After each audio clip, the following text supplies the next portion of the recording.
Hello friends, welcome back to my channel commates. अगर channel अभी तक आपने सब्सक्राइब नहीं किया है तो सबसे पहले आप चैनल सब्सक्राइब करिए और मुझे इंस्टाग्राम पे फॉलो कीजिए। आज हम डिस्कस करेंगे बीकॉम सेकेंड ईयर के चैप्टर्स तो नहीं बल्कि उनके सब्जेक्ट्स हम क्या करेंगे डिस्कस करें। चैप्टर्स पे डिस्कस करेंगे सब्जेक्ट्स के, लेकिन अभी सिर्फ और सिर्फ हम बीकॉम सेकेंड ईयर के क्या डिस्कस करने वाले हैं, सब्जेक्ट्स डिस्कस करने वाले हैं। बीकॉम की मैंने फॉर्म आपको बताई थी, full form bachelors of commerce, जिसको हम बोलते हैं अंडर ग्रेजुएट। जब आप BCom first year, second year, third year कर लेंगे तो आप अंडर ग्रेजुएट कहला जाएंगे, शॉर्ट में कहेंगे यूजी। तो बीकॉम सेकेंड ईयर में आइए देख लेते हैं रज़ा डिग्री कॉलेज MGPRU में क्या क्या सब्जेक्ट्स आपको मिलने वाले हैं। मुझे पता नहीं एग्जैक्ट ये सब्जेक्ट होंगे, लेकिन ये मुझे थोड़ा सा कहीं से मैंने गूगल से सर्च वर्च करके निकाला है।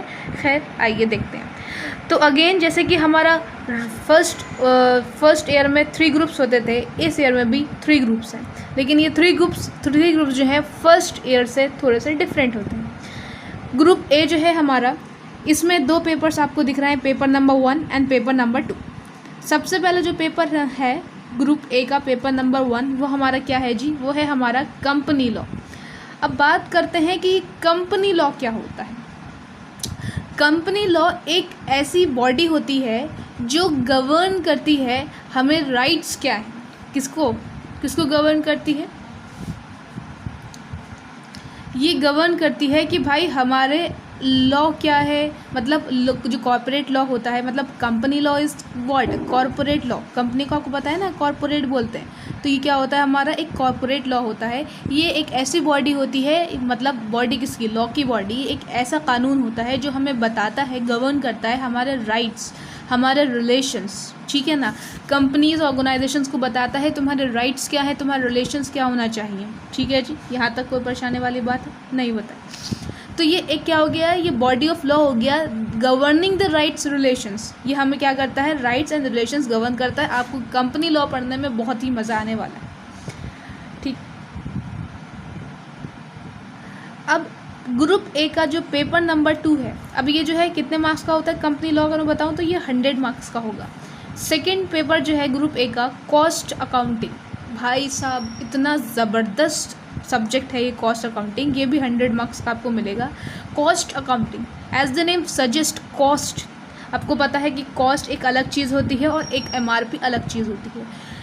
कॉस्ट अकाउंटिंग, हमें कॉस्ट की अकाउंटिंग करना होती है, मतलब कॉस्ट की अकाउंटिंग करना होती है, मतलब ये एक ऐसी मैनेजरियल अकाउंटिंग करवाते हैं इसमें, जिसमें पता चलता है कि हमारी कंपनियाँ, हमारी जो इंडस्ट्री है, जो हमारा फैक्ट्री है, उसने जो प्रोडक्शन करी है उसकी कॉस्ट क्या है।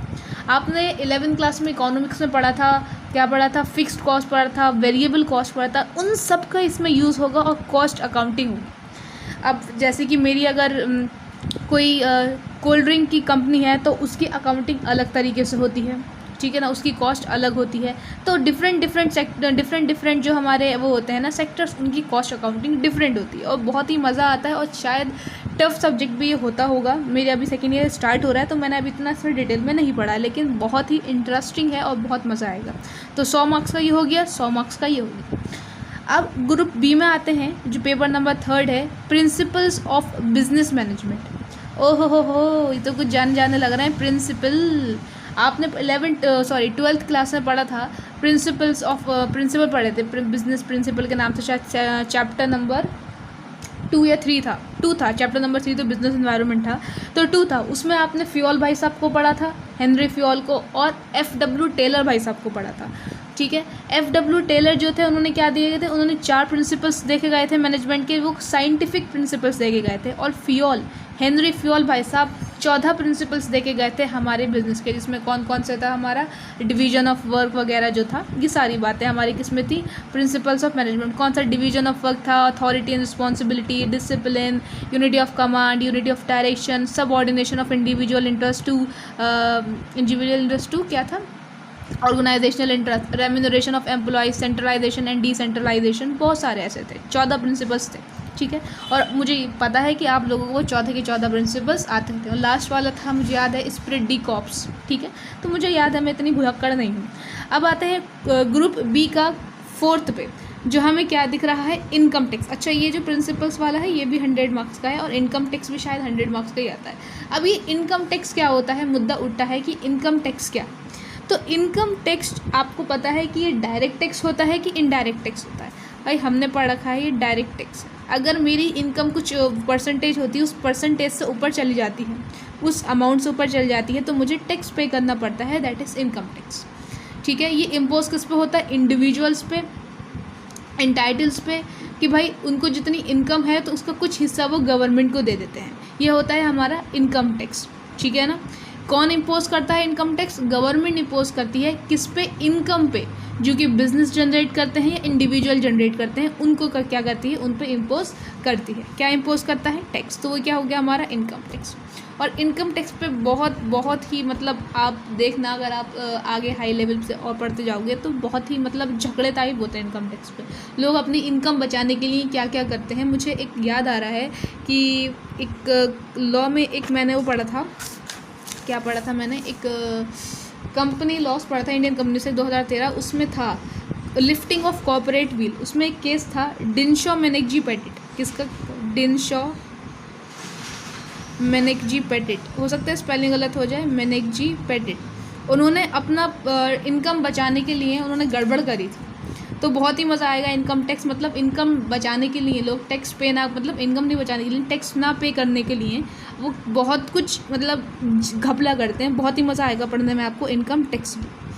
अब आते हैं हम group C, paper number 5, fundamentals of entrepreneurship. Fundamentals of entrepreneurship क्या होगा भाई एंटरप्रेन्योरशिप मतलब ये जो हमारे बिजनेसमैन होते हैं उनके फंडामेंटल्स बताए जाएंगे।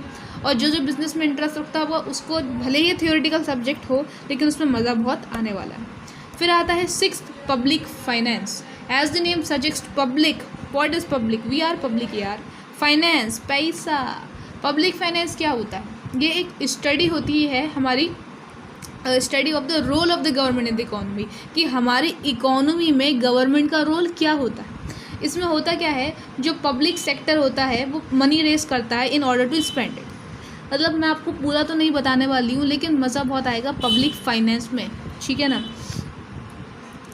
इसमें क्या होता है, ये एक मैनेजमेंट ऐसा होता है जहाँ पे कंट्री के रेवेन्यू, एक्सपेंडिचर, इन सब को क्या कहा जाता है, मैनेज किया जाता है। बहुत मज़ा आएगा जब आप पढ़ेंगे पब्लिक फाइनेंस भी। और लास्ट आता है इंडस्ट्रियल लॉ। इंडस्ट्रियल लॉ क्या होता है, जो हमारी कॉर्पोरेट्स वगैरह होती हैं, जो कंपनीज़ होती हैं, ये इंडस्ट्रीज़ होती हैं, उनको बताए उनको और हमें, हम कौन, कस्टमर्स को, लेबर्स को, वर्कर्स को और मतलब सबको, ट्रेड यूनियंस को, उनको ये बताया जाता है कि भाई आपका राइट्स क्या हैं। ठीक है ना, ये सारी चीज़ें बताई जाती हैं उसमें। ठीक है जी, बहुत मज़ा आएगा आपको इसमें पढ़ने। मतलब फॉर एग्जांपल निकलता नहीं है वो लेबर लॉ निकल के आता है कि भाई लेबर के साथ क्या क्या, मतलब लेबर के कानून क्या क्या हैं, ये सारी बातें। ठीक है ना, बहुत मज़ा आएगा। होपफुली वीडियो पसंद आई हो, नहीं पसंद आई हो जब भी लाइक करो, शेयर करो एंड सब्सक्राइब करो और मुझे इंस्टाग्राम पे ज़रूर फॉलो करो। जय हिंद, जय भारत।